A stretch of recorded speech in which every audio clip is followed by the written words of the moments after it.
E aí pessoal, meu nome é Jorge, esse é o Geolê e eu tô aqui com o Daniel Faria, olha só que legal. Daniel Faria trabalha na editora Mundo Cristão, né Daniel? Faz bastante coisa aí por aqui. Edito livros, bíblias e dou entrevistas. Oh, que legal, só coisa boa.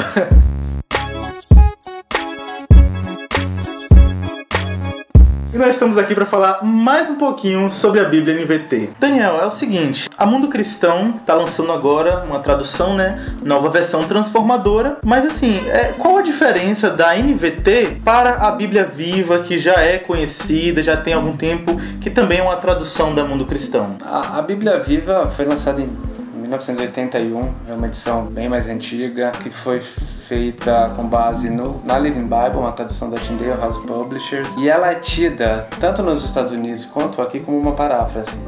É um trabalho muito diferente do que a gente se propôs fazer na NVT, que é uma tradução, de fato, das línguas originais, com um comitê de tradução composto de especialistas que dedicaram 6 anos para fazer essa tradução.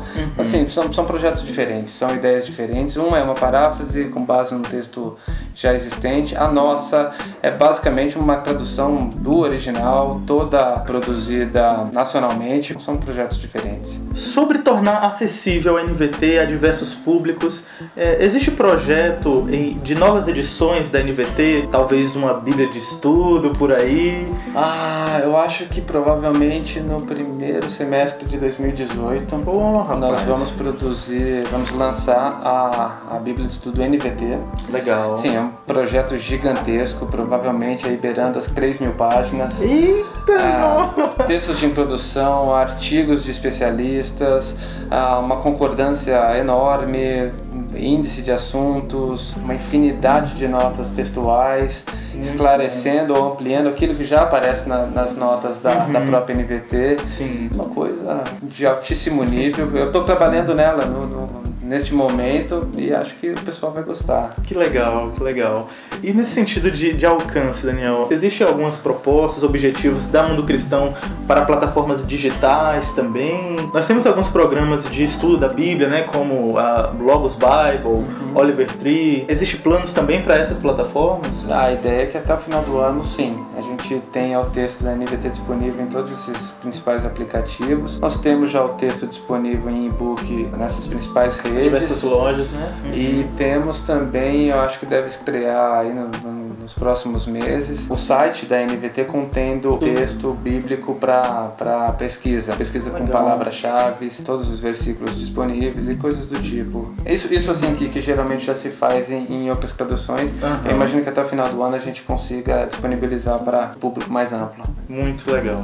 Daniel, outra coisa, nós temos a NVT sendo lançada agora, né, neste ano de 2016, e já temos no Brasil diversas traduções. Temos a Almeida Revista Atualizada, né, que é bastante conhecida. Temos a NTLH, temos a NVI. Onde a NVT se encaixa no meio de tantas versões, né, tantas traduções de Bíblia? Olha, é mais fácil responder isso agora do que talvez há um mês atrás, na época do lançamento, né? Tá. Porque nós já tivemos, assim, vários retornos muito positivos a respeito da NVT, que as pessoas dizem coisas do tipo: olha, eu sinto que eu estou de fato lendo a Bíblia como eu a conheço, mas é muito mais claro, é muito mais acessível. Então nós conseguimos encontrar aquele espaço que existe entre uma tradução mais conservadora, com termos mais próximos, aquilo que os leitores já estão familiarizados, mas ao mesmo tempo inovando na linguagem, na questão do estilo das frases, para que o texto se torne acessível de forma mais imediata. Então acho que assim, ela consegue dar conta do que algumas outras versões disponíveis, que são ótimas traduções, conseguem proporcionar. Eu acho que nós conseguimos também captar um pouco dessas diferentes características, fidelidade e acessibilidade, que torna o grupo de possíveis leitores da NVT o mais amplo, né?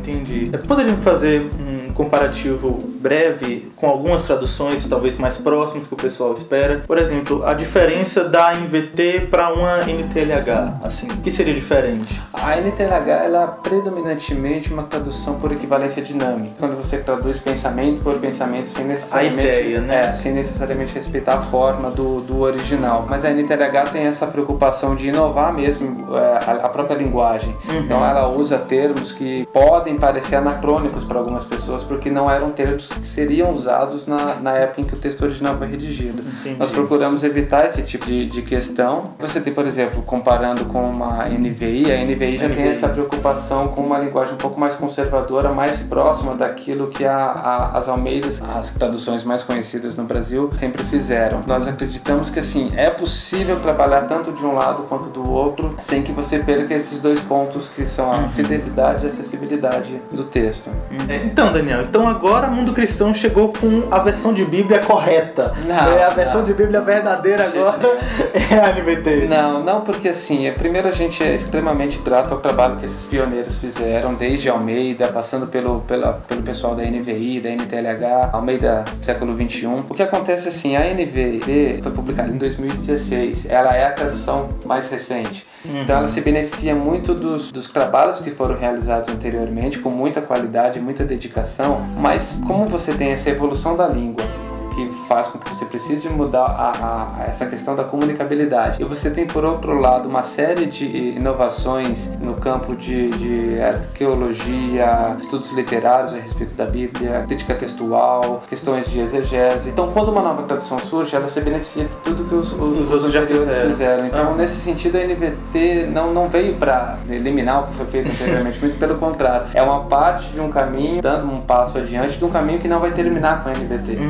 Muito possível que daqui 10, 15, 25 anos novas traduções surjam e apresentem novidades, coisas que vão ser importantes para aquelas próximas gerações. Há uma recomendação das sociedades bíblicas de que você faça uma tradução a cada 25 anos. Por quê? Porque é o tempo de uma geração, é quando a linguagem de fato muda. Tá mudando. E é possível que esse tempo diminua com o tempo. Você tem uma série de dinamismo na linguagem. Por exemplo, isso aqui que a gente está fazendo, isso influencia a própria linguagem escrita, podcasts, vídeos de YouTube, próprias redes sociais, tudo isso vai impactar a maneira como as pessoas falam nos próximos anos. E isso vai exigir sempre esse trabalho contínuo de tradução, que é o que a NVT tem buscado fazer. Existem algumas questões na NVT que, digamos assim, alguns versículos chaves, alguns termos que algumas pessoas já estavam acostumados, que na NVT está um pouco diferente, né, digamos assim, do hábito, né? Algumas coisas que eu já comentei, inclusive, no meu outro vídeo, né? Palavras como justificação, santificação, ou até mesmo a palavra evangelho, que é uma palavra que as pessoas estão acostumadas. Na NVT há uma diferença. Qual foi o pensamento ou do comitê, dos editores da Bíblia quanto a isso? Vocês tinham, digamos assim, uma ideia do risco de estar entrando em choque com a tradição, talvez? Sim, esse foi o maior desafio de todo o processo de tradução, porque você tem de um lado toda essa tradição, todos esses vocábulos teológicos que já estão meio que cristalizados no imaginário popular, né? Só que justamente por isso, esses termos talvez percam ou tenham o seu sentido diluído. Se você falar hoje sobre evangelho, pregação do evangelho, as pessoas vão saber que você está pregando uma boa notícia. Eu não sei se é exatamente essa a percepção que as pessoas têm sobre esse termo, principalmente pessoas fora da igreja. Como nós temos essa proposta de entregar um texto acessível a um público bem amplo, acreditamos que esse seria um caso em que o termo boas novas, nesse sentido de boas notícias, seria mais fiel ao original, ainda que não fiel à tradição das traduções. Nós não estamos mudando algo que já existia. O que nós estamos fazendo é uma tradução dos originais. Então é diferente de falar que vocês mudaram isso ou aquilo. Não, a gente, olhando o original, chegamos à tradução que seria mais exata de acordo com o que o termo hebraico ou o termo grego diz. É o que a gente procurou fazer nesses casos, né? Se vai afetar algumas sensibilidades, isso é natural, toda tradução corre esse risco, né? Mesmo algo que se possa fazer. Você tem, assim, só um rápido exemplo, a própria questão da caridade no texto de 1 Coríntios 13, que é como o Almeida traduziu originalmente o texto. É uma palavra que perdeu o significado ou teve seu sentido diluído em comparação àquele primeiro momento. Hoje, caridade significa outra coisa. Por isso que as revisões do texto Almeida fizeram a opção por amor. Que aí diria... daria mais conta do que o termo original de fato diz. Isso vai acontecer sempre. esse objetivo, né, da NVT de tornar a linguagem bíblica acessível é muito interessante, porque algumas vezes a leitura de algumas versões é muito distante do que estamos acostumados no dia a dia, né? E a NVT, principalmente as cartas, eu acho que as cartas do Novo Testamento é aquela coisa muito pessoal. São minhas prediletas. Toda vez que eu indico alguém para ler algo da NVT, eu indico alguma carta, porque você se sente, de fato, como um irmão de uma igreja recebendo a carta de um pastor, né? É porque é interessante, porque nesse sentido, quando você traduz um texto, é importante que ele respeite a própria linguagem original, não só na tradução de termos específicos, mas do espírito de uma tradução. No caso dos textos bíblicos, principalmente nos textos gregos do Novo Testamento, a linguagem usada originalmente era muito acessível para as pessoas da sua época. Não foi escrito num grego rebuscado. É o grego do povão, o grego do povão. Aí se você traduz não usando o português do povão, você não está sendo fiel a essa proposta do original. É interessante. É uma coisa meio irônica, né? É aquela ideia de que para entender a Bíblia e para ler a Bíblia precisa ser difícil porque é uma mensagem divina. Pelo contrário. Pelo contrário. É justamente porque Deus queria se revelar ao ser humano que ele usou uma linguagem que fosse acessível a um grupo bem amplo de pessoas. E a tradução precisa levar isso em consideração. Busquem o texto, busquem conhecer. Eu acredito que com uma rápida leitura de alguma dessas cartas de Paulo, por exemplo, ou de algum outro texto, de algum salmo, alguns dos livros poéticos, tudo isso que a gente disse vai ficar muito perceptível. É verdade. É bem rápida a compreensão do leitor do que é a NVT, do que ela de fato tem de diferente, no que ela se assemelha ou não às demais versões. Então, convido as pessoas a conhecerem o nosso trabalho. Ok. Então é isso aí, pessoal. A gente fica por aqui. Obrigado por ter assistido esse vídeo. Qualquer dúvida, comente aí embaixo que o Daniel vai responder tudo, né, Daniel? Tentaremos. Vamos ver, né? Acompanhe lá nas redes sociais também, Facebook, Instagram, sempre colocando novidades por lá. E é isso aí, até a próxima. Tchau, tchau.